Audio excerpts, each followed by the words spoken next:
I was 9 when my dad was murdered. What I would like to see happen if the perpetrator is convicted of the crime, I would like to see Kouri get a life sentence.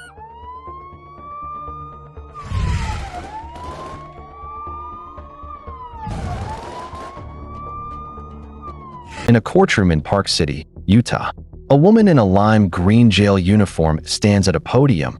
She is about to find out how she will spend the rest of her life. But before the judge speaks, before the sentence is handed down, Kouri Richins' family gets to say what? For years of grief, of headlines, of courtrooms and delays has done to them. One by one, they walk to that same podium. His father, his sisters, his son's counselors, reading letters written by 3 boys who are now teenagers. And as they speak, as they describe the hole that was left in their lives, Kouri Richins rolls her eyes. She rolls her eyes in the room where her husband's family is breaking open. She makes faces. That image, that single detail, tells you everything you need to know about who Kouri Richins is. This is no closure. And this is sentencing day. Kouri Richins' sentencing was scheduled for May 13th, 2026. Kouri Richins' birthday, the day he would have turned 44. That date was not a coincidence. Prosecutors chose it deliberately. They wanted the weight of that day in that room. And yesterday, that room delivered. Before a sentence is handed down, the people left behind get to speak. Victim impact statements. That's what they're called, clinical and bureaucratic. What they actually are is the last thing the law allows a family to say before it takes over. Eric's father, Eugene Richins, went first. He told the judge that his son would never get to stand on the sidelines and cheer for his boys as they grew up. He said Eric was a light to his sons, to the boys he coached, to their entire community. A light taken too soon. Then he asked the judge for something specific. He asked that Kouri Richins never be allowed parole, not for himself, but for the boys, so they would never have to be afraid. Eric's sister, Amy, stepped up next. She had something to say that nobody had heard before. After Kouri published her grief book, the book about the man she allegedly poisoned, Amy received a text message from a burner phone. It read, "You think you're funny? Kouri will get the last laugh. Your jealousy is as disgusting as your family." Law enforcement traced that message. It came from Kouri Richins. She was in jail already facing murder charges, and she was still sending threats from a secret phone, still playing games, still convinced she was the smartest person in the room. But what happened next, what those 3 boys put into words, is the part of this story that the headlines didn't tell you. The counselors stood up. They were there to read letters written by 3 boys, ages 9, 11, and 13.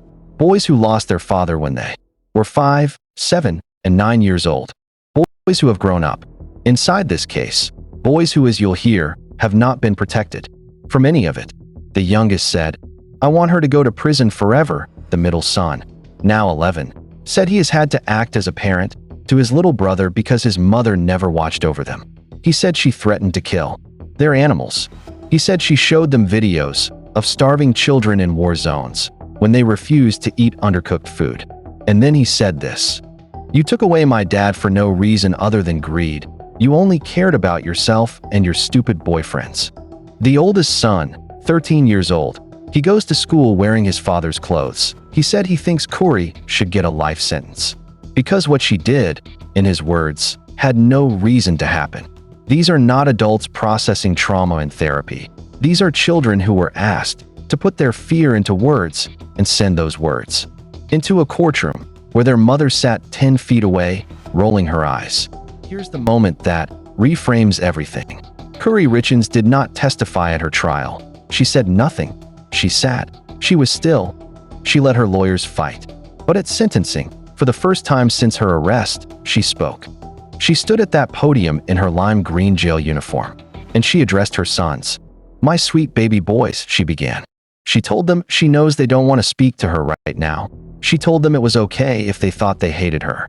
She told them to please, just don't give up on her. And then she said something that will follow this case forever. Be like your dad. Be like your dad, the man she poisoned, the man whose drink she laced with 5 times the lethal dose of fentanyl, the man she left to die alone in a bedroom while she slept in the next room. She is now telling his children, her children, to be like him. She said all of this while maintaining her innocence. Judge Richard Mrazik, had heard enough. He looked at the full picture. The insurance policies that started in 2015, 7 years before Eric died, the Valentine's Day sandwich, the upgrade to fentanyl after it failed, the Moscow Mule, the mansion, the book, the burner phone, the walk the dog letter hidden in a jail cell, the eye rolling. And he said 7 words that ended it. Simply, too dangerous to ever be free. Life in prison, without the possibility of parole. On what would have been Eric Richins' 44th birthday, she will also serve consecutive time for the attempted murder on Valentine's Day, the insurance fraud, and the forgery. She will die in prison, and there are still 26 additional felony charges pending in a separate financial fraud case. The legal story of Kouri Richins is not entirely over, but the part that mattered most, the part Eric's family has been waiting for years for, that part is done. Here's the thing about justice. We use that word like it fixes something. Amy Richins wept when the verdict came in March and said, "It's been a long time coming. Just very happy that we got justice for my brother." And she meant it, and she deserved to say it. But justice and closure are two different things. Eric Richins' 3 sons are living, with Katie and Clint Benson, now Eric's sister and her husband. They are being raised by people who love them, who are trying to give them something stable, something safe. But the oldest is 13. He wears his father's clothes to school. Think about that for a moment. He puts on his dead father's shirt in the morning and walks into a school where other kids have no idea what he carries. His little brothers are 9 and 11. They were 5 and 7 when Eric died. Some of their earliest memories are of a life that was taken from them before they were old enough to understand why. And yesterday, they had to put that pain into letters. Letters read aloud in a courtroom, because the system needed their words as evidence of damage. They are not props. Eric's sister said exactly that at sentencing. Eric's sons are not props for some twisted children's book about grief and loss, and yet that is what they've been reduced to. A book written about their father by the woman who killed him, published so she could smile on camera and sign copies for strangers, while they grew up without him. There is no version of this story where those boys get their father back. There is no sentence, no verdict, no appeal outcome. That puts Eric Richins back in that house. That gets him to the sidelines for the games. That gets him to the graduations. That gets him to answer when they ask, "Are you with me, Dad?" He's not. And that's not justice's fault. That's the fault of one person and one person only. The woman in the lime green jumpsuit, who rolled her eyes while his family broke open, who told his boys, "Be like your dad," after making sure they'd never really know him. Kouri Richins will spend the rest of her life in a Utah prison. Eric Richins' boys will spend the rest of their lives without their father. One of those things is justice. The other is just the truth. And sometimes, the truth is that justice arrives, and the wound is still there, still open, still asking questions that nobody can answer. This is no closure, because that's exactly what this is, not an ending. Just the place where the story stops being told and starts being lived. If this case hit you the way it hit me, share this video. Eric's boys deserve for people to remember who their father was, not just who killed him. And subscribe, because we're not done yet.